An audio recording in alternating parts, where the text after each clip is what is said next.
آج سے پہلے ہم اسپیس میں گھومتے ایسٹرائڈس کو صرف دیکھ سکتے تھے اور ان کی ڈائریکشن اور سپیڈ کا جائزہ بھی لگا سکتے تھے، اور اگر کوئی ایسٹرائڈ ارتھ کی طرف تیزی سے بڑھ رہا ہو تو ہم زیادہ سے زیادہ صرف یہ بتا سکتے تھے کہ یہ ایسٹرائڈ کب، کہاں اور کس دن ہم سے ٹکرائے گا۔ اس سے زیادہ ہمارے پاس کسی چیز کا بھی اختیار نہیں تھا۔ لیکن اب ہیومن ہسٹری میں پہلی بار ارتھ کو ایسٹرائڈ سے بچانے کا پروسیس پریکٹیکلی بنایا گیا ہے، اور ناسا نے اس پروسیس کا لائیو ایکسپیریمنٹ بھی پوری دنیا کو کر کے دکھایا۔ ویڈیو شروع کرنے سے پہلے اگر آپ چینل پر نئے ہیں تو سبسکرائب کر دیں اور ویڈیو کو لائک کر دیں۔ ناظرین، 6.5 کروڑ سال پہلے ماؤنٹ ایوریسٹ کے سائز جتنا ایسٹرائڈ ہمارے ارتھ سے ٹکرایا تھا۔ 10 کلومیٹر تک پھیلے ایسٹرائڈ نے ارتھ کا پورا نقشہ ہی بدل ڈالا۔ یہ تباہی اتنی ہولناک تھی کہ اس نے پورے پلینٹ سے ڈائناسورز کا خاتمہ کر دیا۔ لیکن آج انسانوں کے پاس ایسی ٹیکنالوجی موجود ہے جس سے ارتھ کی طرف بڑھتے ایسٹرائڈز کا پہلے سے اندازہ لگایا جا سکتا ہے۔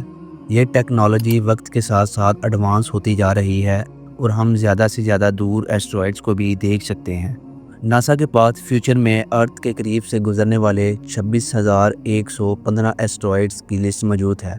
ان میں سے 16,420 ایسٹرائڈز ایسے ہیں جن کا سائز 100 میٹر سے بھی چھوٹا ہے، 8,807 ایسے ہیں جو 1 کلومیٹر تک پھیلے ہوئے ہیں، اور 888 ایسے ایسٹرائڈز ہیں جن کا سائز 1 کلومیٹر سے بھی زیادہ بڑا ہے۔ ویسے تو ان میں سے کوئی بھی ایسٹرائڈ سیدھا ارتھ کی طرف نہیں آ رہا، لیکن فیوچر میں ایسا بھی ہو سکتا ہے کہ وقت کے ساتھ ساتھ ان میں سے کوئی ایسٹرائڈ اپنا پاتھ بدل لے اور سیدھا ارتھ سے آ کر ٹکرا جائے۔ صرف 1 کلومیٹر تک پھیلا ایسٹرائڈ اگر ارتھ سے ٹکرا گیا تو وہ اتنی انرجی پروڈیوس کرے گا جتنی 1000 نیوکلیئر بوم سے پیدا ہو سکتی ہے۔ اس کے نتیجے میں ہونے والی تباہی کا اندازہ لگانا اب شاید آپ کے لیے اتنا مشکل نہ ہو۔ ہمارے ارتھ پر دوسرے ذریعوں سے آنے والی تباہی سے تو شاید نپٹا جا سکے، لیکن ایسٹرائڈ سے بچنا ناممکن مانا جاتا ہے۔ لیکن اب ناسا نے ایک ایسا ایکسپیریمنٹ کر کے دکھایا ہے جس سے ہم ایسٹرائڈز کا مقابلہ بھی کر سکتے ہیں۔ جی ہاں، یہ ایک طرح کا پلانیٹری ڈیفنس سسٹم ہے جس کو کائنیٹک امپیکٹر ٹیکنیک کہا جاتا ہے۔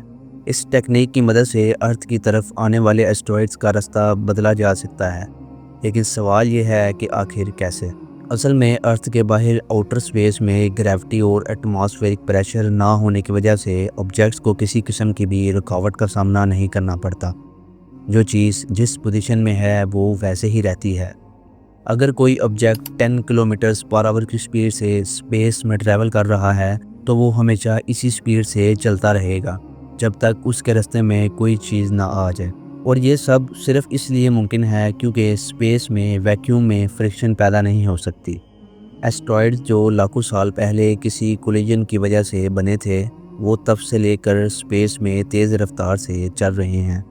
اگر وہ ارتھ کے قریب آ گئے تو ان کو ارتھ کی گریوٹی اپنی طرف اٹریکٹ کرے گی اور وہ اپنا پاتھ چینج کر لیں گے۔ اگر یہ ارتھ کے زیادہ قریب ہوں گے تو ایسٹرائڈز ہمارے پلینٹ سے کولائڈ بھی کر سکتے ہیں۔ اس چیز سے بچنے کے لیے ناسا سائنٹسٹ نے ایک آئیڈیا پیش کیا کہ کیوں نہ ارتھ کے ایٹماسفیئر میں داخل ہونے سے پہلے ہی ان ایسٹرائڈز کا کسی اسپیس پروب سے ایک خاص اینگل میں کولین کروایا جائے۔ یہ کولین صرف اتنا بڑا ہو کہ وہ ایسٹرائڈ کے پاتھ کو ہمارے پلینٹ کے راستے سے ہٹا دے۔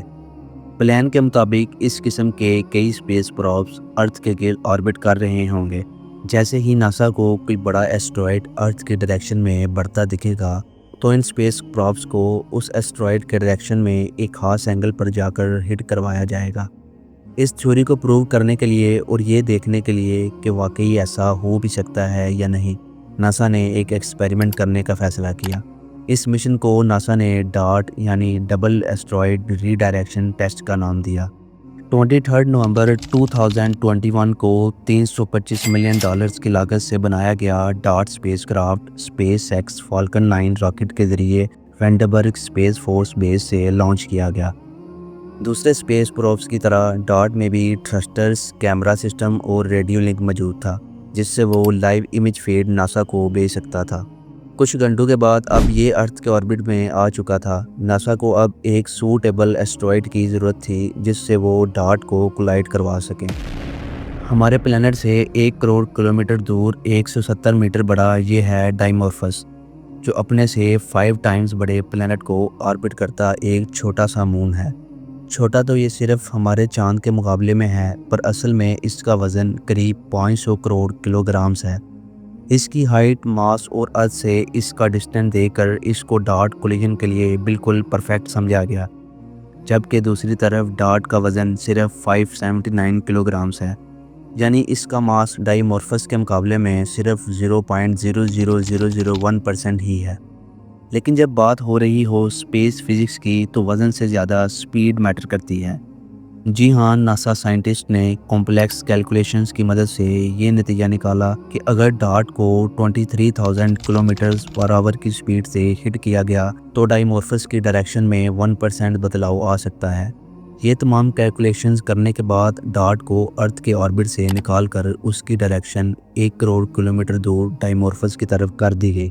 کئی مہینوں کے سفر کے بعد 26 ستمبر 2022 کو جب کولیجن میں چند گھنٹے بچے تھے تو ناسا نے ڈارٹ پر لگے کیمرہ سے کولیجن کی فوٹیج کو لائیو کر دیا۔ فوٹیج میں دیکھا جا سکتا ہے کہ 23,000 کلومیٹرز پر آور کی رفتار سے بڑھتا ہوا ڈارٹ پہلے اس چھوٹے پلینٹ کو کراس کرتا ہے جس کے گرد ڈائمورفس آربٹ کر رہا ہے۔ اس کے بعد وہ سیدھا بڑھتے ہوئے 2 فٹ بال فیلڈ جتنے بڑے ایسٹرائیڈ میں جا لگتا ہے۔ یہ ڈارٹ سے ریسیو ہونے والی ڈائمورفس کی آخری فوٹو ہے، جس کے بعد ناسا کا ڈارٹ سے کنیکشن ہمیشہ کے لیے ٹوٹ گیا۔ یہ کولیجن تمام ناسا سائنٹسٹ کے لیے بھرپور خوشی کا لمحہ تھا۔ ہسٹری میں پہلی بار پلانیٹری ڈیفنس سسٹم کا ایکسپیریمنٹ کامیاب ہو چکا تھا۔ ایکسپرٹس کا ماننا ہے کہ کولیجن ہوتے ہی ڈارٹ ٹکڑے ٹکڑے ہو کر بکھر گیا ہوگا، جبکہ ڈائمورفس اس کولیجن کی وجہ سے اپنے آربٹ سے ہٹ کر نیا آربٹ اپنا چکا ہوگا، جو کہ کچھ اس طرح دکھتا ہے۔